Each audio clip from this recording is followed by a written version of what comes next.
Bonjour à toutes et tous et bienvenue dans votre Sanicast du vendredi 24 octobre 2025. Cette semaine, nous vous proposons un point complet sur la dermatose nodulaire qui continue de faire l'objet d'une surveillance renforcée sur le territoire. Depuis le 18 octobre, plusieurs restrictions sont en place et elles resteront applicables jusqu'au 4 novembre inclus. Les exportations de bovins sont suspendues dans toute la France. Tous les rassemblements festifs de bovins, concours, foires, salons, comices, sont interdits sur l'ensemble du territoire national. Et dans les régions Bourgogne-Franche-Comté, Auvergne-Rhône-Alpes et Occitanie, les regroupements de bovins à des fins d'élevage, que ce soit en centre de rassemblement ou sur les marchés à bestiaux, sont également proscrits. À noter, les retours d'estive et les mouvements directs entre exploitations restent autorisés, sauf dans les 4 zones réglementées. Un signe encourageant cette semaine.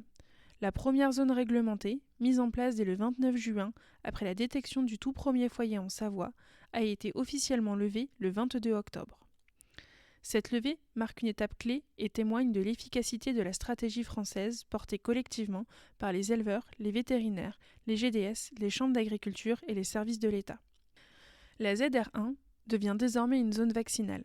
Concrètement, cela signifie que les déplacements à l'intérieur de cette zone sont libres sans conditions particulières. Pour les mouvements vers une zone indemne, ils restent possibles, mais doivent répondre à certaines exigences sanitaires et être validés par la DDPP. Toutefois, la situation reste sous haute surveillance avec 4 zones réglementées.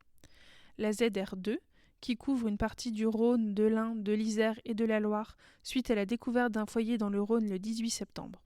Si tout se passe bien, sa levée est prévue pour le 5 novembre.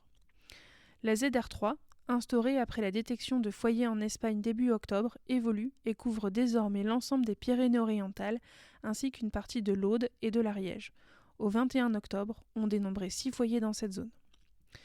La ZR4 couvre une partie du Jura, du Doubs, de la Côte d'Or, de la Haute-Saône et de la Saône-et-Loire.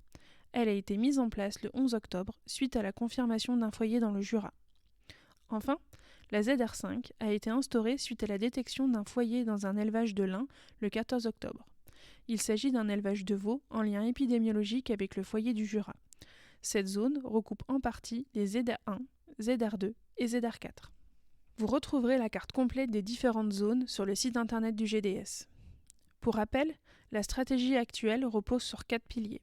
Une détection précoce des foyers grâce à une surveillance rapprochée par les éleveurs et un signalement immédiat aux vétérinaires en cas de signes évocateurs, fièvre, écoulement, nodules. Le dépeuplement total des bovins dans les foyers identifiés, une vaccination massive obligatoire dans les zones réglementées et intégralement prise en charge par l'État, et enfin, le respect strict des interdictions de mouvement de bovins.